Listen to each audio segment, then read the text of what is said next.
If you want to understand index funds, first you need to know what an index is. They are not investments themselves like stocks, gold, or petrol.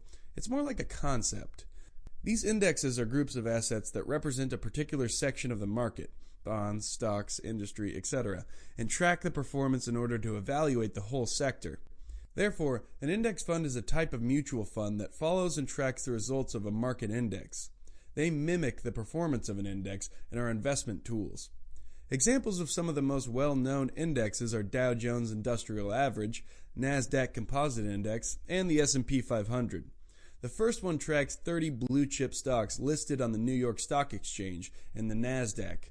The second index monitors and tracks the performance of 4,000 stocks on the NASDAQ national market.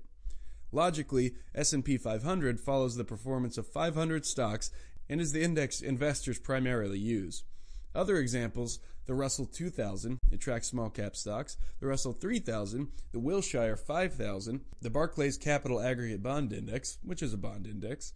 Index funds can be either structured as mutual funds or exchange-traded funds. Mutual funds are pools of investors' money which are used by professional management, the funds, to buy assets. Exchange-traded funds, just like mutual funds, are a basket of funds, but they differ in the way they trade. Unlike other mutual funds, whose managers actively invest in assets, index funds are rather passive investment tools. They do not try to beat the index, but mimic the performance of this index. For example, an index fund Z follows the performance of the S&P 500. The managers of the fund will not try to find the best stocks out there, but rather replicate the performance of the S&P 500. The fund will include only assets of the respective index in the portfolio. Nevertheless, the type of stock is not the only important thing. The management of the fund should decide how many shares per company to buy and invest in. Why? Because they will try to match the percentage of weighting of the respective index. An index that weighs and gives a larger percentage to stocks with a higher market capitalization are called market cap indexes. For example, S&P 500.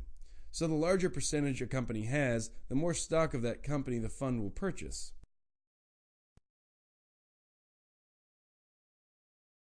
That's it for now.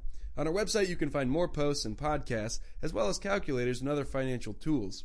I hope you enjoyed it, and don't forget to subscribe to our podcast channel on YouTube. Do you hold index funds in your portfolio? We would love to know your thoughts, so feel free to share them in the comments below.